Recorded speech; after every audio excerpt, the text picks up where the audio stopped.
Son 3 décadas de destierro y desunión, 30 años de duro exilio, extranjero domicilio.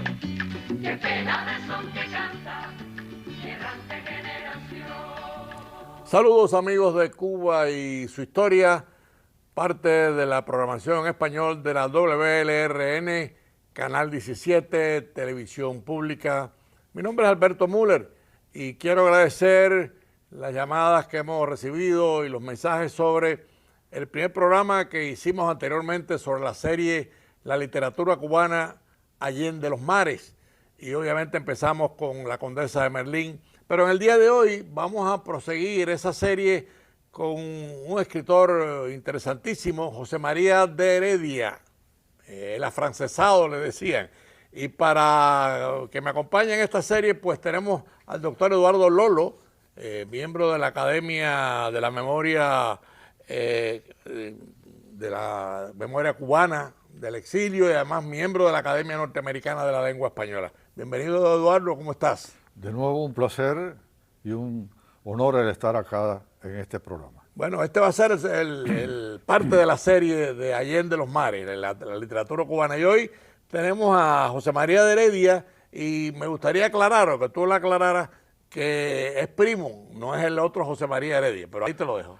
Efectivamente, ambos de la misma familia, primos, que aportaron extraordinariamente obras muy significativas en español, uno, el otro en francés, pero con un elemento común muy importante, la cubanía. Vamos entonces a hablar de Nicolás de Heredia, de José María de Heredia, que escribió en francés. Y él fue el producto de la llamada Belle Époque, la bella época, en Francia, que se dio en un periodo de expansión, de mejora de las condiciones de vida, la cultura, la sociedad. Fue el periodo que transcurrió entre 1871, el final de la guerra franco-prusiana, y 1914, el inicio de la Primera Guerra Mundial. Ese periodo de entreguerras, que es muy interesante, que casi siempre... Ahí lo tenemos en pantalla. Ajá, ahí lo tenemos ahí en pantalla. Casi siempre los periodos entre guerras son muy importantes en el desarrollo de la sociedad, porque viene la paz y junto con la paz viene el optimismo y el desarrollo de las artes. Ya París era el epicentro del mundo con la Ilustración, pero ahora se reafirmó ya como centro de ese mundo ya moderno, porque la Ilustración abre la puerta a la modernidad, la Belle Époque llega a la modernidad. Fue un centro de la cultura universal y el francés se afianzó como lengua franca hasta después en el siglo XX, que fue el español, fue el inglés la lengua franca. Es muy interesante que también es el fin del romanticismo como movimiento literario. Este es un fin del romanticismo que incluso se ve también en español. Dijo Martí una vez: el corazón no siente al leer a Núñez de Arce ese grato calor que queda al leer los versos de un verdadero poeta.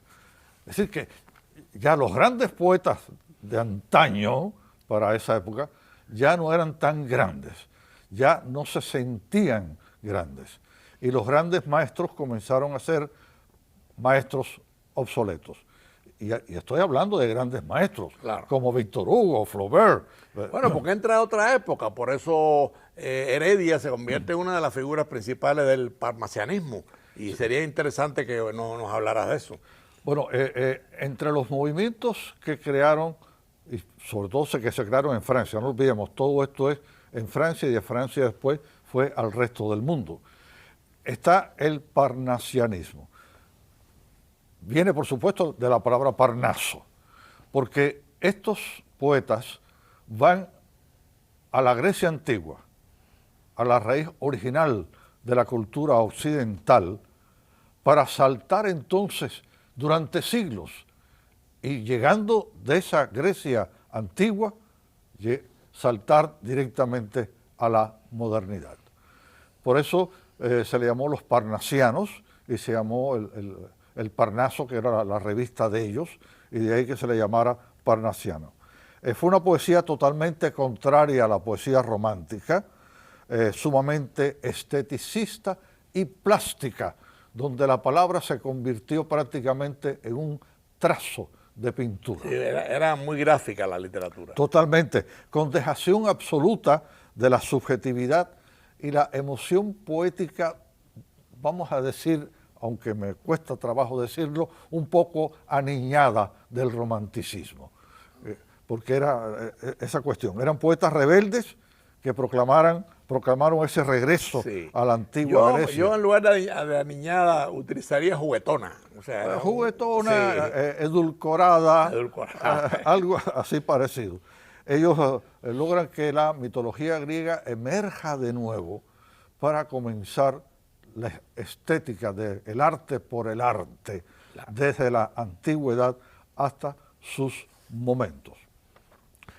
José María Heredia nació en Santiago de Cuba, santiaguero. Bueno, Santiago de Cuba ha dado tantas cosas magníficas, aunque salió de Cuba a los 8 años de edad. Regresó a Cuba 10 años después, pero estuvo muy corto tiempo. Y no se queda en Cuba porque no le reconocen sus títulos adquiridos en Francia. No, y sobre todo, yo no creo que él podía escribir en español, claro, como después escribió en francés. Porque saliendo a los 8 años de Cuba, su lenguaje, sabía español, pero ese lenguaje español de niño, que a veces yo lo escucho en algunos exiliados cubanos que llegaron niños, que el inglés se convirtió en su lengua principal, y cuando hablan español siempre hay detrás del español un español del niño. No, además hay que decir, y tú lo sabes, el francés es una lengua muy atrapadora, o sea, es una lengua que cuando te asume es muy difícil dejarla. O sea, el francés es una lengua exquisita, vaya, hay que decirlo así. Totalmente. Ahora, ¿en qué parte él jugó un papel fundamental en el parnasianismo? En el regreso del soneto. El soneto prácticamente había sido olvidado durante el romanticismo, es más, degradado durante el romanticismo. Y él retoma el soneto, publicó un solo libro, señores, y con un solo libro fue un hito fundamental en las lenguas francesas y de la lengua francesa al resto del mundo, porque después vamos a ver cómo sus sonetos en francés influyen en los poetas que escribían en español y en italiano, de manera tal que él regresa a las fuentes, lo desarrolla en francés y de ahí vuelve como una noria en el tiempo el soneto a hacer un gran ejercicio poético en español y en italiano. Yo creo que se convierte en una gran fuente inclusive de las lenguas romances, ¿no? Sí, de todas las lenguas romances, sí, de todas las lenguas romances. Ese libro de él, bueno, es muy interesante. Él no podía ser miembro de la Academia Francesa porque era cubano, porque no tenía la nacionalidad francesa. Y entonces sus amigos poetas y algunos académicos dijeron, eso tiene solución, darle la nacionalidad francesa. Y se la dieron.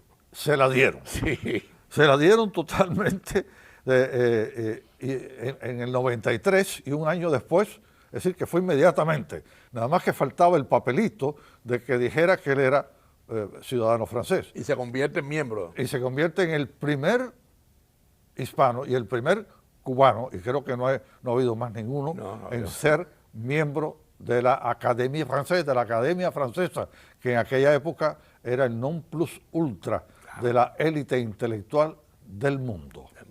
Ahí llegó él.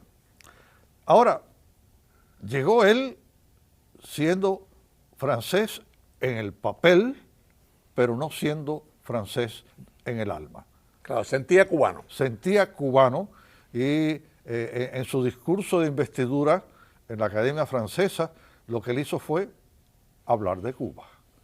Por eso en alguna parte yo escribí que el asiento número 4 de la academia, que fue el que le dieron a él, en realidad ahí no se sentó él, se sentó una palma cubana, una palma real. Se sentó Cuba. Se sentó Cuba.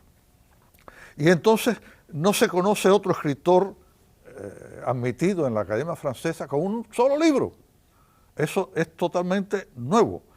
Su importancia fue la excelsa calidad de su factura y su influencia en sus contemporáneos en Francia y fuera de Francia.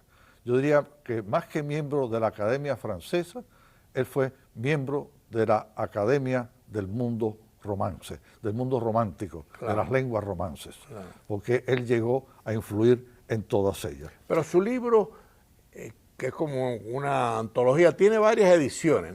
No, tiene muchas. Y el más importante de sus poemas es Les Conquérants, los conquistadores, donde en poesía él refuta la leyenda negra de la conquista española. Recuerda la leyenda negra creada por los ingleses, claro, de la conquista española, y está dedicado al agradecimiento de lo que los conquistadores trajeron positivo. Claro, los logros. Los logros, la herencia fundamentalmente del lenguaje, fundamentalmente de permitirnos ser parte de la cultura latina. Eso fue lo que él destacó, fue la visión que él dejó de los conquistadores contrario a la leyenda negra. Quizás yo diría que es una obra de una importancia extraordinaria en la historia cubana. No, yo diría que de la historia hispanoamericana. También. De la historia hispanoamericana, porque además no es una refutación hecha por un español, no, sino por una de las víctimas de los españoles durante la conquista. Claro. Entonces, porque todavía que lo escribiera, que escribieron muchos, por supuesto, españoles en contra de la leyenda negra, pero este fue un hispanoamericano diciendo, un momentico, eso no fue exactamente así, no todo fue... No, y la mayor importancia, Eduardo, perdón que te interrumpa, es que lo escribió en francés, en la lengua cuna, en la lengua más importante de la época. Sí, es decir, que fue un mensaje que llegó a todas las culturas, claro, donde el francés era la lengua franca. Él también tenía sus tertulias, donde acudían los intelectuales más importantes de la Francia de la época, y fue nombrado director de una de las más importantes bibliotecas de París. Esa biblioteca acudían no solamente los lectores, los poetas, los profesores, sí, sino que acudían los creadores de las obras de esas bibliotecas, porque su director era de Heredia. Él le dio a la biblioteca... Él le dio importancia a la biblioteca. Él le dio importancia a la biblioteca. Que dicho sea de paso, todavía existe esa biblioteca. Ahora en estos momentos está muy dedicada a lo que son los textos de teatro y textos de... Pero ahí está totalmente la herencia de él en la literatura, en la bibliotecología, en la lengua, y dio paso después a otros movimientos que continuaron el camino que trazó el parnasianismo. Amigos de Cuba y su historia, estamos en la mitad del programa de hoy, que es el segundo de la serie La literatura cubana Allende los mares, con el doctor Eduardo Lolo, que me acompaña. Y por supuesto, en esta parte de la historia literaria cubana, digo cubana porque él es cubano y obviamente logró ser miembro de la Academia Francesa, hay algo que yo quisiera, por supuesto, dejárselo al doctor Eduardo Lolo, y es la influencia que tuvo en José María de Heredia Lacan de Lille, que era un poeta francés que él admiró y algunos lo consideran que fue el que lo inspiró a toda su obra poética. Porque fue el que comenzó el parnasianismo como un acto de rebeldía, pero que vino a madurar con de Heredia. A veces el iniciador no es quien lleva el movimiento a la madurez, sino que hay alguien que toma la antorcha y la lleva. Esa antorcha estuvo en las manos de un cubano. Y en sus manos estuvo también otra gran figura de la literatura en francés de la época, su hija, María de Heredia, que, al igual que la condesa de Merlín, fue una de las mujeres más bellas de París de su época. Pero todavía lo que fue más importante... Ahí tenemos la foto de... Ajá, ahí la tenemos. Esto es una foto tomada de día. De María de Heredia. Ajá. ¿Por qué yo sé que es una foto tomada de día? Porque en la Belle Époque las mujeres de día vestían, como está acá, hasta el cuello, las mangas largas, y en la noche, sin embargo, con unos grandes escotes. Es decir, muy interesante. Claro, la noche era más provocadora. La noche era más provocadora, pero uno ve una foto o un cuadro de la Belle Époque y ya sabemos si fue hecho de día o de noche. En realidad, María pudo haber nacido en Cuba. Ella fue creada en Cuba, ella fue gestada en Cuba. Lo que pasa es que sus padres viajaron a Francia y ella nació en París y ya sus padres se quedaron, de padre y madre cubana, y se quedaron en París. Fue tan bella que hasta le dedicaron obras a ellas. Y está, por ejemplo, la novela Los ojos negros, porque ella tenía ojos negros, de Dominique Bona, que le dedicó a ella. Así sería de linda, ¿eh? No, yo diría que la belleza parisina en dos generaciones diferentes estuvo en manos de cubanas, la condesa de Merlín y Marie de Heredia. Y fue tan bella que incluso le dedicaron toda una exposición pictórica y fotográfica. La exposición Marie de Renier, porque se casó después. Me quitaste esa pregunta, ¿por qué? Porque hay algunos que se confunden. Obviamente tiene un segundo nombre, que es Marie de Renier. ¿Por qué? Porque en esas tertulias de su padre, ella conoció a otro poeta francés de la época, de apellido Renier, y se casó con él, y entonces ocupó el lugar de Heredia. Pero incluso al escribir a veces ella utilizó nombres masculinos. Sí, esa es otra pregunta. Sí. De lo que hablaremos. Pero bueno, la exposición se llamó Marie de Renier, musa y poeta de la Belle Époque.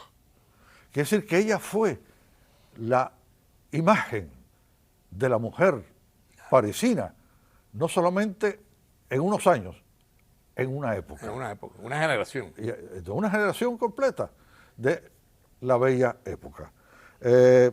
Y su relación, pero siempre mantuvo la relación con su padre. Recordemos que en las tertulias ya habíamos hablado cómo iba todo el mundo a sus tertulias, donde conoció al que sería su esposo, al punto de que él hace que su padre sea el personaje principal de una de sus novelas. Él lleva su relación paterna-hija a la literatura. El seductor. Para él el padre la sedujo a ella en el amor paterno, pero fue también un seductor, no solamente en el amor materno con las otras mujeres. Y ella lo retrata en Cuba con el objetivo de retratar al padre o de retratar a Cuba, o de ambos a la vez. Eso no lo sabemos. Pero sí, ella retrata la Cuba de la época y su padre como un... A través de su padre. A través de su padre. Sí. Y a través de los viajes de su padre por las campiñas cubanas. Sí. Es decir, que ella nos da la descripción de Cuba, que muchos dicen, ¿cuál era el objetivo de la novela? Tendrá el título del padre, pero lo que más cuenta ahí es Cuba. Es Cuba. Sí, claro. Y eso lo vemos en todos estos... Ahora, hay algo interesante en María de Heredia o el apellido del esposo, Renier, porque los historiadores obviamente explican y comparten que tuvo una relación amorosa de mucho tiempo que era otra persona, y eso es importante en la vida de ella. Bueno, aquí entramos en una fase que yo, como no soy psicólogo, no puedo analizar mucho. Sería parte de la época, no sé. Pero bueno, ya que trataste el tema, efectivamente ella se casó con René, que era un poeta muy bueno, dicho sea de paso. Reconocido. Reconocido. Pero después se enamora de otro poeta y escritor, de quien toma como amante, pero lo que no puedo interpretar mucho es que el padre acepta, el marido acepta esa relación, a tal punto de que cuando ella sale en estado de su primer hijo, que es de su amante, no es de su esposo, el esposo le reconoce el hijo y le da su apellido. Sí, yo no quisiera adentrarme en eso porque entra dentro de la privacidad, pero bueno, como los historiadores la mencionan, por eso te hacía la pregunta. Pero hay otro tema que llama mucho la atención de la Heredia, y me refiero a su seudónimo de Uville. O sea, ¿por qué utiliza ella el seudónimo? ¿Qué explicación puede tener eso? Bueno, antes, para terminar la parte anterior, su amante, el novelista Pierre Louis, escribió una novela que se llamó La mujer y el pelele. No sé qué tendrá que ver eso con la parte histórica que habíamos hablado hace unos minutos. Pero bueno, la usó ella también como personaje en otras de sus novelas. Ella escribió también utilizándolo a él. Es decir, esta fue una relación que, si no hubiera sido por esa rareza de lo que habíamos hablado, habría sido perfecta, porque se amaron mucho. Sí, sí. Uno escribió de la otra, ella escribió sobre él. Era una época, fue muy famosa una exposición de fotos de desnudos. ¿Qué le hizo él? Que le hizo él. Hey. Desnudos artísticos, que ahí a sus bellas caras, todo el mundo entonces tuvo contacto con que su cuerpo era tan bella como su cara. ¿Y cómo se explica, Eduardo, el Gerard Uville, el seudónimo, que por cierto es un seudónimo masculino, y no es que ella fuese masculina, nada, es sencillamente un interés de ella de aparecer con otro nombre? No es un interés por otro nombre, sino con un nombre masculino, sí, porque no se aceptaba entonces una mujer escribiendo. Recuerde que otras... O sea, para poder publicar usa el nombre. Para poder publicar, después entonces ella lo dejó de usar y a veces simplemente firmaba como Geraldine. Sí. Ni siquiera usaba ningún apellido. Pero fue obra de novelas que fueron muy famosas, como La inconstante, Esclava, Tiempo de amar, El seductor, sobre el padre, Muchacha, Peor para ti, la novela de los cuatro, El niño, una obra, La vida amorosa de la emperatriz Josefina. Pero además eran obras muy famosas. Sí. Las novelas de ella se vendían como pan caliente, vamos a estar claros. Déjame comentarte que nos quedan 4 minutos y el tiempo no nos da para mucho, para hacer un recuento de no solamente de José María de Heredia, sino de su hija, que estamos en este momento hablando de ella. Bueno, no fue miembro de la Academia Francesa porque no se permitía. Porque era mujer. Porque era mujer, punto. Sin embargo, fue la primera persona, hombre o mujer, en recibir el premio de la Academia Francesa por el conjunto de su obra. Primera vez que se otorga, y se le otorgó a ella. E incluso fue condecorada más tarde con el Grand Prix de Poesía de la Academia Francesa.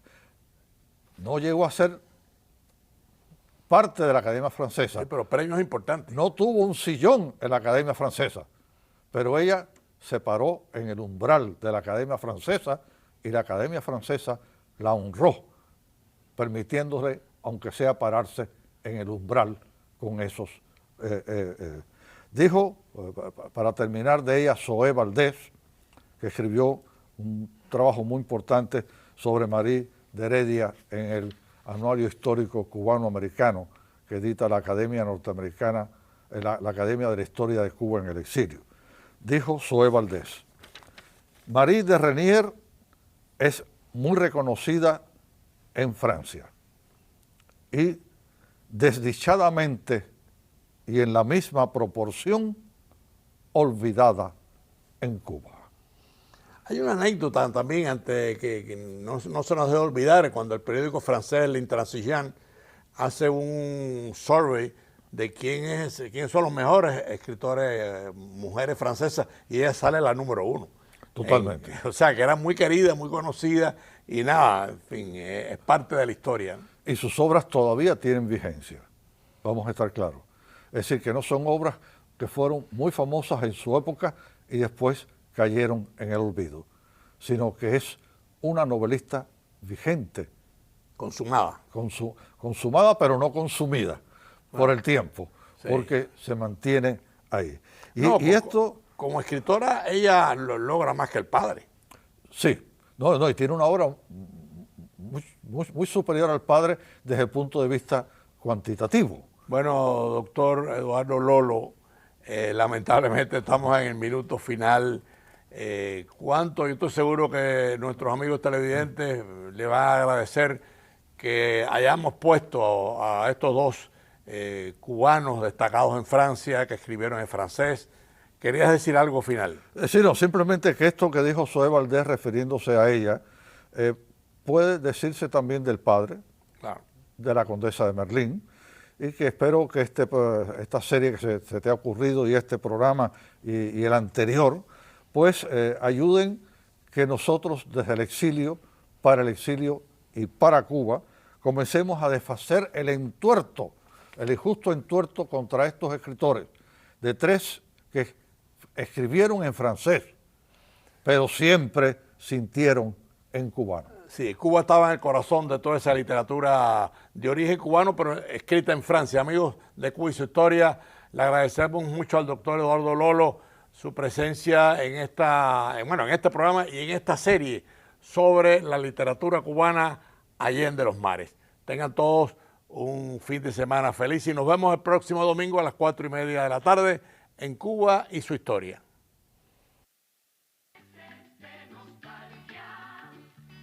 Son 3 décadas del destierro.